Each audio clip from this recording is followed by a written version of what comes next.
Source, welcome to the mid-season review, mate. So currently we're sitting 6 and 4 in fourth place at the split round, mate, which is 10 games into the season.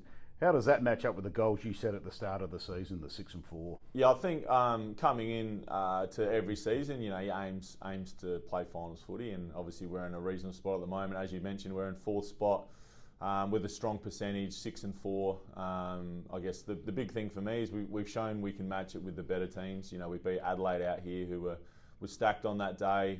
We took Glenelg to 4 points at Glenelg Oval as well, which was really positive. But then on the flip side, we unfortunately dropped the game against North Adelaide at Prospect, and just in recent times the game against Port Adelaide at Alberton. So probably shows we've got a little bit of growth left in our game, but I think as the exciting thing as a coach is we've shown we can match it with the good teams. It's just about us elevating our game a bit more consistently and doing it more often. What areas of our game have improved the most since round one? Are there any standout performances from players that have really impressed you? Yeah, I think the big part that I'm really happy with that game is our contest work. We look at the contested possessions, I guess, versus tackle sort of ratios, and we're going really well on that. So in terms of differential, we're number one for tackles versus the opposition, which is really good. And contested possessions, I think we're about +6, which puts us in second spot behind Sturt in the league as well. So our contest is in a great spot. And also we've seen some developments in our game. There's been some minor tweaks from last year as well, which is always good. But yeah, we've played some really good footy, and we've had some really strong players that have contributed to that, which I'm sure we'll touch on shortly. With key players like Cade Herbert, Riley Knight, Paddy Weckett, Jack Hayes, Luke Mackay missing games this season, how has the team adapted, and probably more so, which players have really stepped up to fill those gaps? Yeah, I'll probably feel sorry for my reserves coach Shane Hancock the most. I handpicked the players that I want from that, and it leaves him really unbalanced at times. So our reserves, obviously in recent times, have probably felt that the most. Dropping a few games after starting the year really well, but in the league team, it is disappointing to I guess have so many key guys missing, but everyone goes through their challenges with those injuries. It's about how you overcome them. So. For the most part, Daniel Sladajevic, who's had a really good start to the year. Unfortunately, he's out now for 6 weeks as well. But he stepped up to be fit, so he sort of picked up a little bit of slack that Jack's sort of left in the last few weeks. Nick Hayes has stepped up to play an important forward role. We've seen Chock go back to the midfield as well. Zane Williams, all these types, and I think the other part is our defence has been really good. So Lewis Johnson's come in and he's done a great job with the boys back there. We're really stable. On the back of Morey, Cookie, Fleeto, Maxi Beattie. Max Litz has had an outstanding year. So, I'm really happy with that next wave of guys that are coming through, and they're putting up really strong performances most weeks. Our members have noticed the depth coming through. I quite often hear how proud they are of what's coming through. Who's been the surprise package this season, showing that they're ready to play at the next level? Yeah, it's good, and I think that's been a strength of our club.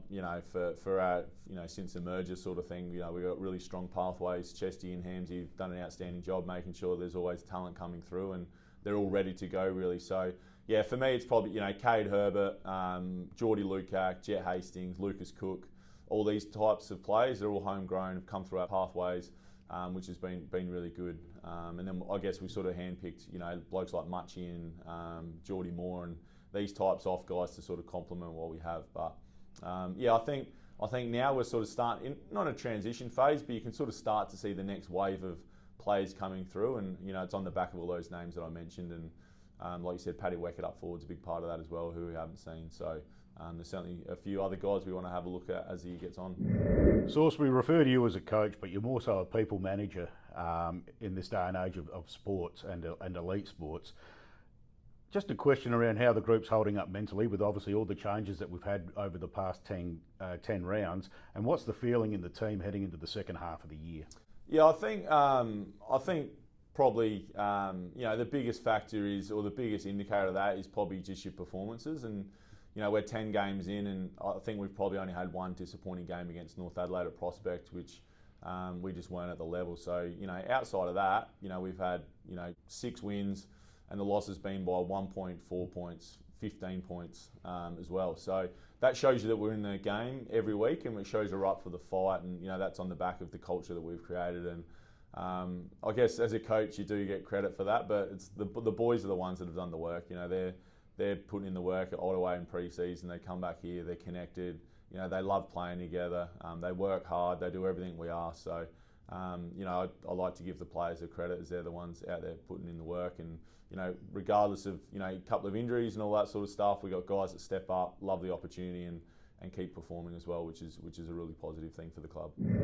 So I'll follow up to that. And obviously, looking back on the first 10 rounds, has there been a key game or moment that you think shaped the team's direction for the better? I think the Crows game out here probably shaped our confidence. You know, like I said, the Crows are having a fantastic year at AFL level, in turn, which means the SANFL team's having a great year. So on that game, I think they had 17 or 18 AFL listed guys. You know, throw Jack Madgen, throw Blake Jury in there as well. And for us to have the win we did, I thought it was really comprehensive. And I think that's the one for me. I'll look back and go, like, that's what we're capable of. You know, Crows are, like I said, having an outstanding year as well. And then I think secondly, the win against Central's out here. You know, we had 4 injuries that day, you know, which challenged us. But the way the boys attacked the contest, you know, all the stuff that doesn't require talent, they came willing to have a crack. And so they've been the two standout performances so far. Mate, you have a fantastic support team behind you. So obviously you've got some great coaches that you've got there, medical, high performance teams. Obviously, given the challenges you've had early on in the first 10 rounds, how's that been for you? How have those guys actually contributed and been able to assist? Yeah, I'm very fortunate. I guess at SANFL level, you don't be a coach if you don't have a passion for it, because it's certainly not for the money. So yeah, they've all done an outstanding job. You know, whether it's the league or the reserves coaches as well, they put in a mountain of time, and I can't ask any more of them. They dedicate a big part of their life to it, managing family, managing work, and all that as well. So very fortunate to have some great staff there, and you know, we know our medical staff is, well, I think, and I'm happy to say they're the best in the league. Like I said, they've been put to the test this year, but you know, just their availability to support the players whenever they need. You know, once again, they've got their own professional jobs outside of the club as well. You know, to make themselves readily available, and you know, bringing players back, you know, as quick as they can, and then obviously we've got great support staff here as well. So, you know, all the backroom boys do a great job. So we're a really connected club at the moment. I think the vibe's really good, the culture's really good. And I think that's what puts us in a good spot, is because right now our focus is on the footy program and not having to worry about all these little things, because we've got such great people that buy in and do everything right. Mate, as I said, we sit here in the split round. We get a weekend off. You get spend some time with the family, mate, for a couple of days, which is fantastic for all involved in the program. But we head into the final stretch, so we're into the serious part of the season. Yeah.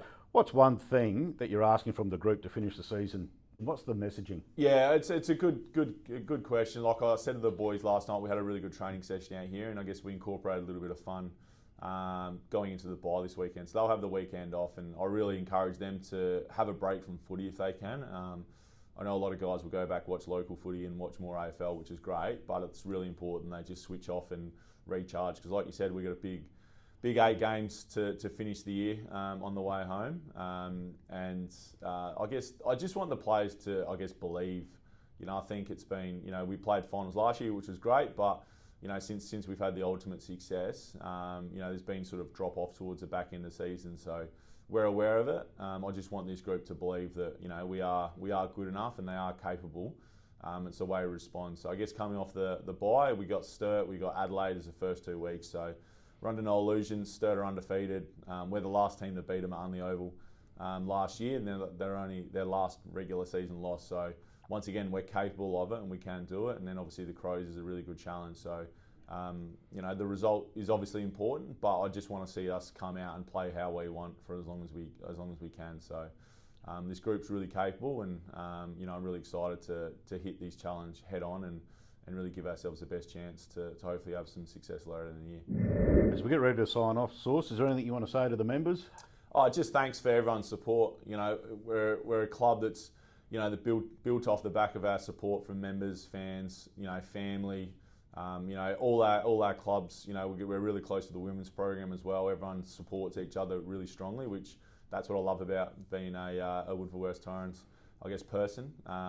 So just encourage everyone to keep supporting us, keep getting behind us, and you know, like I said, Rel's in a really good spot with the women's program, so they're starting to hit a really exciting stage, hopefully we can sort of replicate what they're doing as well. So yeah, get on board, get behind everyone, and I think let's stick together because so much work goes into putting a year together. This is the fun time of the year and the time of the year that we should enjoy it. So yeah, stay on board, stay positive, and let's have some fun.